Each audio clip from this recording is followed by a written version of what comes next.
Cause I'ma live life for the fight, yeah, I'm here to get it. I got drive, got sight, always have a vision. I don't lie at night, I be in my feelings. I'ma be fine, need time, and I'll soon be winning. I live life for the fight, yeah, I'm here to get it. I got drive, got sight, always have a vision. I don't lie at night, I be in my feelings. I'ma be fine, need time, and I'll soon be winning. How's it going, guys? We are just 2 weeks out from Honda Nationals, and in this video we're going to be upgrading a few components on the Civic to make it handle a bit better and be a bit more ergonomic on the track. So here are the parts we're going to be installing. We'll start with the sway bars. This is a front sway bar off an EK4. So the EK4 sway bars are the same as the EK9, and I also got the lower control arms to suit. The EK CXi lower control arms don't actually come with provisions for the sway bar end links. So make sure if you're putting a sway bar in one of these cars, you also get the lower control arms. Here is the rear sway bar off a DC2R. This was actually donated again by Chris, so thanks again, Chris. I really appreciate it, mate. And he's also thrown in this ASR rear subframe brace, which is probably a replica. Just the same, I'm going to put it in the car because I really want to strengthen the subframe if I'm going to add such a thick sway bar there. And yeah. You guys can't tell from the video, but there's actually a bit too much camber in the wheels. I'll throw up my alignment sheet from Jack's. You can see that front and rear, we're running way too much camber, about 3 degrees front and rear. And what I want to do is to be able to fine tune the alignment, and especially the rears. I really want to reduce the amount of camber I'm running. I actually like to run a very neutral alignment in the rear. So what I've done is I've gone to Hard Race Australia, which is also JDM Yard, and they've hooked me up with front and rear camber arms to sort out this alignment. Another problem I had with the Civic was just getting smashed around in the cockpit, and I've gone ahead and got myself a Sparker Grid Q.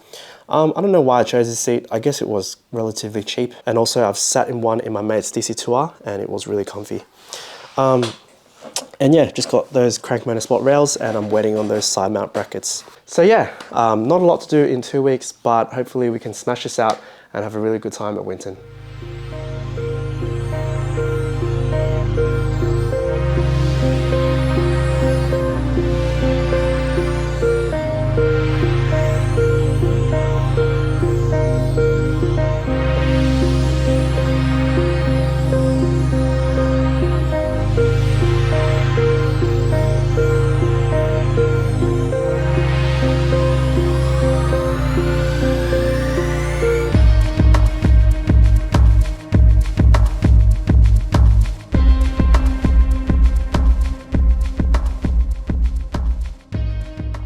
Alright, so tonight we're going to work on just the fronts, and because I need to replace that upper control arm and also the lower control arm, I'm actually going to set the brake caliper aside and then remove the knuckle.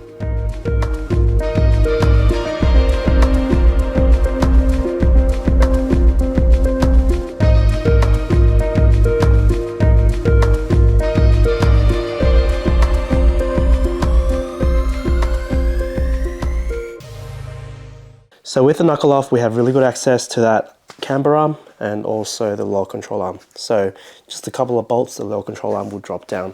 So we'll start off with the front camber arm. And to do that, we're going to have to remove the battery to get these bolts out. And there we go. Sit down on the table. All right, I wanted to show you guys. This is the Hard Race upper control arm. Front camber kit if you want to call it that, and this is the version with the standard hardened rubber bushes and also the standard upper ball joint. So since I bought my last set, it looks like they've revised the color scheme, so it's a dark blue metallic with a black plate here. So blue and black, same as my coilovers. I've gone with the hardened rubber version with the standard upper ball joint, but you can also get these in pillar ball too. But for my purposes as a street and occasional track car, these will do just fine for me. So here's a side-by-side comparison of the two. And straight off the bat, you can just tell the stock arms are actually pretty thin in diameter. I would say that's 2-3mm thick steel, and the bushings are definitely rooted. The ball joint also is completely flat. I don't think there's any grease left in there. And the Hard Race one, it is a little bit heavier, but it is a tube body. It's definitely a lot stronger than stock. It's good to know that while we're installing this for the purposes of camber adjustment, We're also putting in fresh bushes and hopefully another one to reduce those knocking sounds. Alright, so before I put it in the car, I wanted to make an adjustment to my new camber arm. I want to try to find the stock distance between this ball joint and also the hinge here. And how I'm going to do that is by just getting a long bolt. I think this is like a head stud. Try to center the ball joint and just measure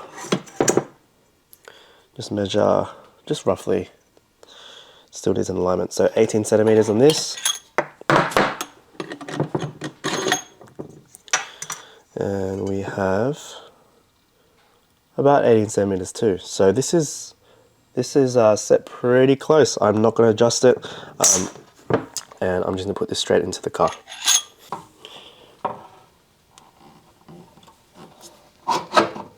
So just line it up there.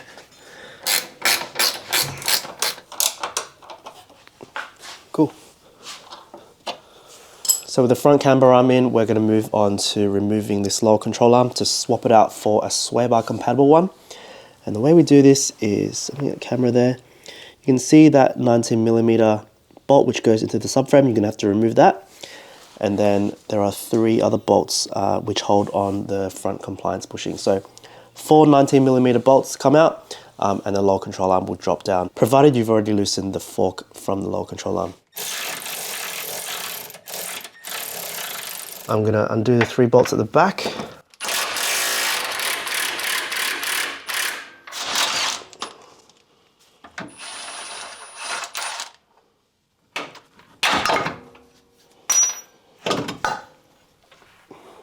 That's it. Alright, so non-sway bar lower control arm, no bracket there, and this is the sway bar lower control arm with that bracket there. So you can get these from the GLI, the VTI, VTI-Rs, EK9s, same lower control arm. Alright, so before this goes back into the car, don't forget to put a decent amount of this grease on the compliance bushing. You just want to minimize any of those rubbing sounds, the squeaks, the rubber bushing squeaks. Just a liberal amount.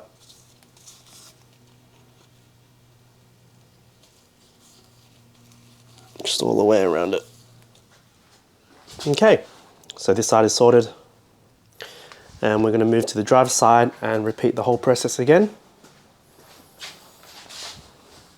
Oh, it's already done.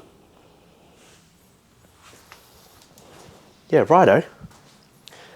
I guess we're installing the sway bar now.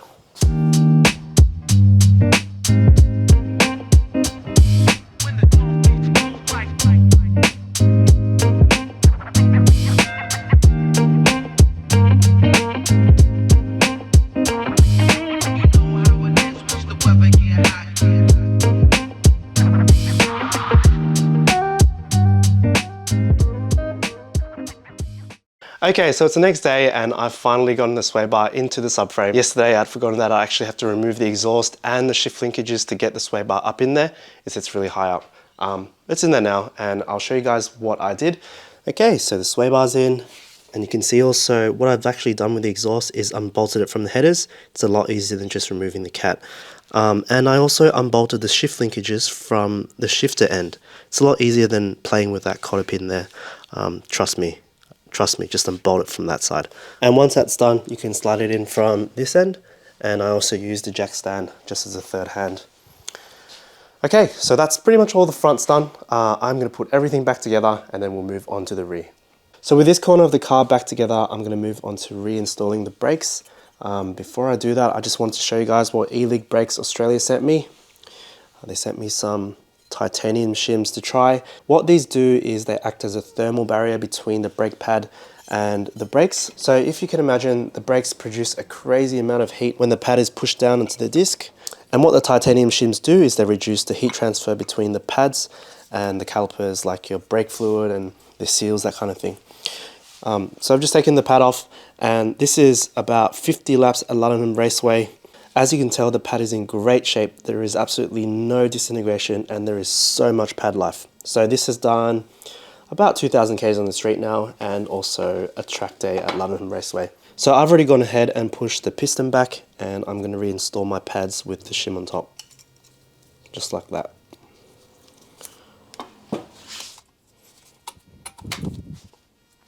And the other side.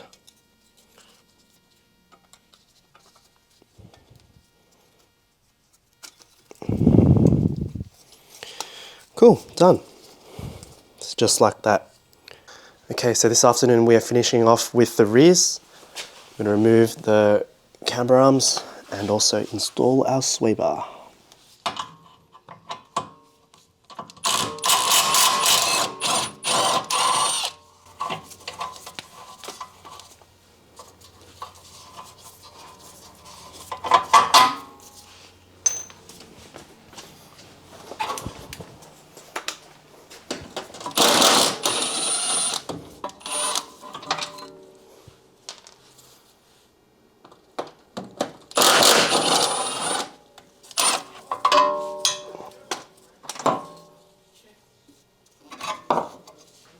Alright, camera arms out. Look at this, boys. Gross. Spiders everywhere on this car. Let me know in the comments, what do I do about these spiders? Cobwebs everywhere, I've got to get rid of them every day. Spiders. Spiders in the rear bumper, spiders in the front bumper. Help me out, boys. I don't know what to do. Anyways, here's the hard race rear camber arm. Once again, it's a tubular design, a lot more heavier duty than this thin steel. The way this adjusts, I'll try to do this one hand, with it bolted into the car, so trailing arm side, the chassis side, this tubular threaded design allows you to lengthen and shorten this arm to adjust camber, and then you just lock it off with these nuts. So yeah, going to measure these up, try to match the factory arm length, and then once we're at the alignment shop, they can deal with this.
So I've got the subframe brace in. Ability goodness. I had to run down to the hardware store to grab some longer bolts because the brace is about 4 centimeters thick. So yeah, no biggie. And now I'm gonna install this DC2 Type R re-sway bar. And for those wondering, I think it is 22 to 23 millimeters thick.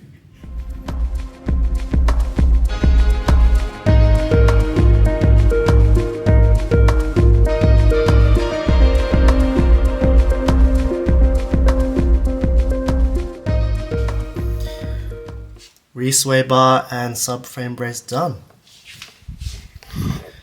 It's pretty much all I had planned for the suspension side of this video.